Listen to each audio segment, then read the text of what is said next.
दोस्तों स्वागत है आप सभी का आपके अपने YouTube channel SS study matter पर। आज हम लोग पॉलिटिकल साइंस मेजर 7 का एक मोस्ट इंपोर्टेंट क्वेश्चन को समझने वाले हैं कि भारतीय राजनीतिक व्यवस्था में दल व्यवस्था की दुर्बलताओं पर प्रकाश डालिए। ये जो भारतीय राजनीतिक व्यवस्था है उसमें दल व्यवस्था की क्या दुर्बलताएं हैं इसके बारे में आपको बताना है। दल का मतलब क्या होता है? एक क्षेत्र में जो देखते हैं कि छोटा छोटा दल होता है, जो छोटा छोटा पार्टी होता है, उसी को दल व्यवस्था कहा जाता है। ठीक है, तो उसकी क्या दुर्बलताएं रही उसके बारे में आपको बताना है। मोस्ट इंपोर्टेंट क्वेश्चन, इसी तरह क्वेश्चन आपसे पूछा जाता है। तो चलिए समझते हैं इस क्वेश्चन के आंसर को। कहा जा रहा है कि भारतीय लोकतंत्र में राजनीतिक दल लोकतांत्रिक शासन का आधार है। जो भारतीय लोकतंत्र है उसमें राजनीतिक दल लोकतांत्रिक शासन का आधार है। ये जनता की आवाज को संसद, विधानसभा और सरकार तक पहुंचाते हैं। जो छोटे छोटे दल होते हैं वो लोगों की बातों को विधानसभा तक, सांसद तक पहुंचाने का काम करते हैं। फिर भी भारतीय दल व्यवस्था में कुछ दुर्बलताएं हैं। फिर भी जो भारतीय दल व्यवस्था उसमें कुछ ना कुछ दुर्बलताएं हैं जो लोकतंत्र की स्थिरता और राजनीतिक प्रक्रिया को प्रभावित करती है। इन दुर्बलताओं को समझना महत्वपूर्ण है ताकि लोकतांत्रिक सुधार और मजबूत शासन सुनिश्चित किया जा सके। ताकि जो लोकतांत्रिक सुधार है और मजबूत शासन उसको सुनिश्चित किया जा सके, तो उन्हीं दुर्बलताओं को हम लोग यहाँ पर समझेंगे। कहा जा रहा है भारतीय राजनीतिक व्यवस्था में दल व्यवस्था की मुख्य दुर्बलताएं।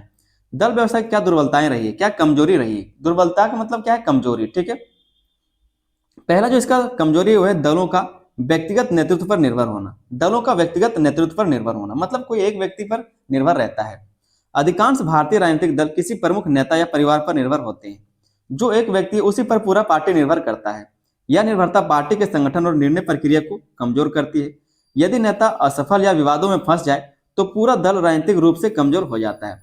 जैसे कोई भी पार्टी है, तो अगर एक ही चेहरा अगर उसमें प्रचलित है, एक ही चेहरा सबसे ज्यादा मायने रखता है, तो इससे क्या, अगर वो चेहरा खराब हो गया, खराब होने का मतलब क्या, अगर उनका छवि खराब हो गया तो पूरा दल, वो जो पूरा पार्टी, वो पूरा नष्ट हो जाएगा, पूरा बर्बाद हो जाएगा। लेकिन अगर वहीं पर 4-5 लोग होते, 10-20 लोग होते, तो अगर एक कोई खराब भी हो जाता तभी कम से कम 19 तो बचता सही, जिसके कारण लोग उसको वोट देते। लेकिन अगर एक व्यक्ति रहेगा जिसका छवि खराब हो गया तो वो पार्टी पूरा तरीके से खत्म हो गया। इसी बात को कहा जा रहा है दलों का व्यक्तिगत नेतृत्व पर निर्भर होना। दलों का व्यक्तिगत नेतृत्व पर निर्भर होना। अधिकांश भारतीय राजनीतिक दल किसी प्रमुख नेता या परिवार पर निर्भर होते हैं। अधिकांश जो भारतीय दल है वो किसी प्रमुख नेता या फिर परिवार पर निर्भर होते हैं। यह दुर्बलता पार्टी के संगठन और निर्णय प्रक्रिया को कमजोर करती है। यदि नेता असफल या फिर विवादों में फंस जाए तो पूरा राजनीतिक दल जो है वो पूरा दल जो है राजनीतिक रूप से कमजोर हो जाता है। तो इसका एक पहला कमजोरी देखने को मिला। दूसरा जो इसका कमजोरी है विचारधारा की अस्पष्टता। विचारधारा की अस्पष्टता। ठीक है, कई दलों की स्पष्ट विचारधारा नहीं होती। उसकी विचारधारा क्या है यही पता नहीं होता कई दल के। तो चुनाव के समय घोषणा पत्र में वास्तविक राजनीति में दल अक्सर अवसरवाद और सत्ता के लिए किसी भी नीति का समर्थन कर देते हैं। ठीक है, कर लेते हैं, किसी भी नीति का समर्थन कर लेते हैं।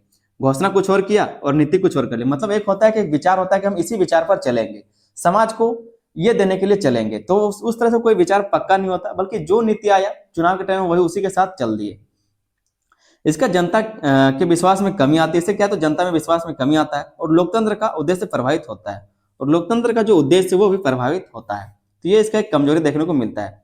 तीसरा जो इसका कमजोरी है अनुशासनहीनता और भ्रष्टाचार। अनुशासनहीनता और भ्रष्टाचार। कई दलों में सदस्य और नेता पार्टी की नीति का पालन नहीं करते। जो पार्टी का नीति होता है उसका पालन नहीं करते। सत्ता पाने या बनाए रखने के लिए भ्रष्टाचार और गुटबाजी बढ़ जाती है। सत्ता को पाने के लिए या फिर उसको बनाए रखने के लिए भ्रष्टाचार बढ़ जाता है, गुटबाजी बढ़ जाता है। यह स्थिति राजनीतिक व्यवस्था को अस्थिर बनाती है, और ये जो स्थिति है गुटबाजी का, भ्रष्टाचार का, ये राजनीतिक व्यवस्था को अस्थिर बना देती है और प्रशासनिक निर्णयों में पारदर्शिता को प्रभावित करती है। जो प्रशासनिक निर्णय होते हैं उसकी पारदर्शिता को ये प्रभावित करता है। चौथा जिसका कमजोरी है दलों के बीच विभाजन। दलों के बीच अति विभाजन में क्षेत्रीय और जातिगत दलों की संख्या बहुत अधिक है। भारत में क्षेत्रीय दल, जातिगत दल बहुत ही ज्यादा है। इससे सरकार बनाने में कठिनाई होती है और गठबंधन सरकारें अक्सर अस्थिर रहती हैं। और गठबंधन सरकार जो हमेशा अस्थिर रहता है, मतलब कभी भी टूट सकता है। राजनीतिक स्थिरता के अभाव में नीति निर्माण प्रभावित होता है और विकास योजनाओं पर भी असर पड़ता है।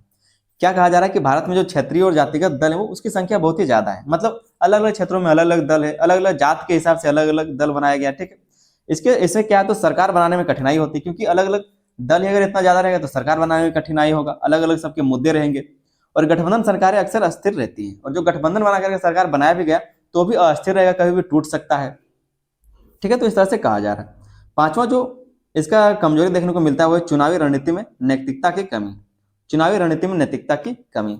कई दल चुनाव जीतने के लिए जाति, धर्म और क्षेत्र के आधार पर मतदाताओं को प्रभावित करने की कोशिश करते हैं। जो मतदाता होते हैं उसको जाति, धर्म या क्षेत्र के आधार पर प्रभावित करने की कोशिश करते हैं। बहुत सारे दल ऐसा करते हैं। ठीक है, इस रणनीति से लोकतंत्र का नैतिक आधार कमजोर होता है और जनता का विश्वास घटता है। और इसके कारण क्या है, तो नैतिक आधार, जो भी लोकतंत्र का नैतिक आधार है वो कमजोर होता है और जनता का विश्वास घटता जाता है। छठा जो इसका कमजोरी है, आंतरिक लोकतंत्र का अभाव। आंतरिक लोकतंत्र का अभाव, कई दलों में निर्णय लेने की प्रक्रिया केवल शीर्ष नेतृत्व तक सीमित रहती है। जो निर्णय लेने का प्रक्रिया वो सिर्फ शीर्ष नेतृत्व तक ही सीमित रहता है। जो ऊपर के लोग हैं सिर्फ वही लोग निर्णय ले सकते हैं। पार्टी कार्यकर्ताओं और सामान्य सदस्यों की भागीदारी बहुत कम होती है। इससे दल भीतर से कमजोर होता है और लोकतंत्र की मूल भावना, जनता की भागीदारी, कम हो जाती है। ठीक है, तो ये भी एक कमी देखने को मिलता है। सातों जो कमी देखने को मिलता है वो है सत्ता और लाभ के लिए गठबंधन। सत्ता और लाभ के लिए गठबंधन कर लेते हैं। जो दल व्यवस्था है भारत के, वो लोग गठबंधन कर लेते हैं। दल कभी कभी केवल सत्ता पाने के लिए अन्य दलों के साथ गठबंधन कर लेते हैं। कोई भी मिला, हमको सत्ता हासिल करना है तो किसी भी के साथ भी गठबंधन कर लिया गया, बिना किसी साझा विचारधारा के। मेरा विचारधारा क्या है, उसका विचारधारा क्या है, दोनों पार्टी का विचारधारा अलग भी है, तब भी सिर्फ सरकार बनाने के लिए लोग गठबंधन कर लेते हैं। यह अवसरवादी गठबंधन राजनीतिक स्थिरता और नीति स्थायित्व को प्रभावित करता है। क्या कहा जा रहा है कि ये जो अवसरवादी गठबंधन है, मतलब सिर्फ उस अवसर के फायदे के लिए जो राजनीतिक गठबंधन किया गया, वो राजनीतिक स्थिरता और नीति स्थायित्व को प्रभावित करने का काम करता है। तो ये भी इसका एक कमजोरी है। आठवां जो इसका कमजोरी है वो है राजनीतिक दलों का आर्थिक निर्भरता। राजनीतिक दलों का आर्थिक निर्भरता, कई दल बड़ी आर्थिक ताकतों और कंपनियों पर निर्भर होते हैं। जो उनको पैसा देता है तो उसी के कारण वो जो है उस पर निर्भर रहता है। जो चुनाव में वित्तीय मदद करते हैं, दलों को, इससे दलों की निर्णय प्रक्रिया प्रभावित होती है और वे जनता के हित की बजाय बाहरी दबावों के अधीन हो जाते हैं। जिसका आप पैसा लेंगे चुनाव के टाइम में, अगर उसका आप बात नहीं सुनेंगे तो अगली बार चुनाव के समय आपका पैसा नहीं देगा। ठीक है, कोई भी कंपनी आपके दल को पैसा नहीं देगा। इसीलिए कहा जा रहा है राजनीतिक दलों का आर्थिक निर्भरता। लोग जब चुनाव के पैसा लेते हैं, कंपनियों से पैसा लेते हैं, जो गुंडा लोग होते हैं उससे पैसा लेता है, तभी तो 2 नंबर काम आराम से चलता है। नौवां नंबर जो इसकी कमजोरी हुई, जन सामान्य के प्रति जवाबदेही का अभाव। जन सामान्य के प्रति जवाबदेही का अभाव, जो सामान्य लोग हैं उसके प्रति कोई भी जवाबदेही नहीं होता है। कई दल जनता के प्रति पूरी जवाबदेही नहीं निभाते। सत्ता मिलने के बाद चुनावी वादों को पूरा नहीं करना आम बात है, जिससे जनता का विश्वास कमजोर होता है और लोकतंत्र की गुणवत्ता घटती है। जिससे जनता का विश्वास कमजोर होता है, एक बार आपको वोट दे देगा लेकिन बार बार नहीं देगा। ठीक है, 10वां नंबर जो इसमें कमजोरी है दल व्यवस्था का, वो है राजनीतिक दलों में पारदर्शिता की कमी। राजनीतिक दल में पारदर्शिता नहीं है। कई दलों में वित्तीय लेनदेन और निर्णय प्रक्रिया पूरी तरह पारदर्शी नहीं होती। कितना पैसा खर्च किया जा रहा है, मतलब वित्तीय लेनदेन जितना है या फिर जो निर्णय प्रक्रिया वो पूरी तरह से पारदर्शी नहीं होता। पार्टी में धन और सत्ता के स्रोत का गुप्त रहना लोकतंत्र में अविश्वास पैदा करता है। पार्टी में धन कहां से आ रहा है, कितना खर्च किया जा रहा है, सत्ता के स्रोत के बारे में कि सत्ता कहां से चल रहा है, इसका स्रोत क्या है, ये सब जब गुप्त रहता है तो लोकतंत्र में अविश्वास पैदा होता है। 11 नंबर जो इसका कमी है वो है अनुचित सत्ता के लिए गुटबाजी। अनुचित सत्ता के लिए गुटबाजी किया जाता है। दल भीतर गुटबाजी और संघर्ष के कारण अक्सर अपनी ताकत खो देते हैं। जो दल भीतर गुटबाजी है और संघर्ष के कारण अक्सर अपनी ताकत जो खो देते हैं, आंतरिक कलह से पार्टी के निर्णय धीमे या गलत हो जाते हैं और शासन व्यवस्था प्रभावित होता है। जो आंतरिक कलह है, मतलब जो पार्टी के अंदर अंदर ही लोग लड़ते रहते हैं, उससे क्या होता है, तो निर्णय भी धीमा हो जाता है और गलत फैसले भी लिए जाते हैं और यह शासन व्यवस्था को प्रभावित कर देता है। 12वां जो इसका कमी है वो है छोटे दलों और क्षेत्रीय दलों का अत्यधिक दबाव। छोटे दलों और क्षेत्रीय दलों का अत्यधिक दबाव होता है। बहुत से छोटे और क्षेत्रीय दल गठबंधन सरकारों में अपनी राजनीतिक मजबूरी का फायदा उठाते हैं।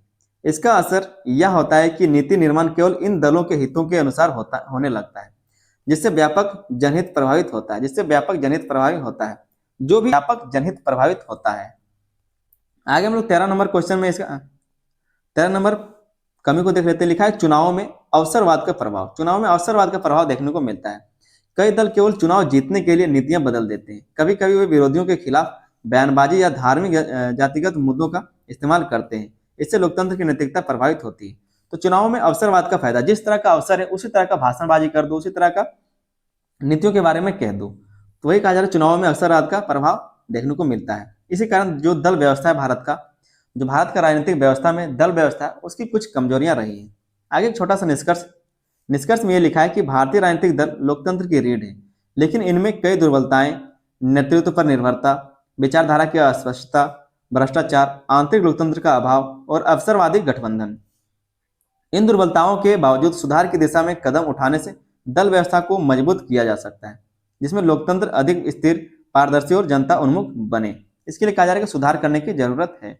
उम्मीद करते हैं क्वेश्चन का आंसर आपको समझ में आ गया। सारा पॉइंट बस आपको याद रख लेना है। लिखना कैसे लिखा आपको बताया, बस उस चीज को आप समझ लिए होंगे तो आप आराम से कोई भी क्वेश्चन का आंसर लिख लेंगे। चैनल पर नए तो चैनल को आप लोग सब्सक्राइब जरूर कर लीजिएगा। अपने दोस्तों में इस वीडियो को ज्यादा से ज्यादा शेयर करना है। वीडियो पर एक लाइक जरूर कर दे। ठीक है, चलिए मिलते हैं अगली वीडियो में, तब तक के लिए धन्यवाद। जय हिंद।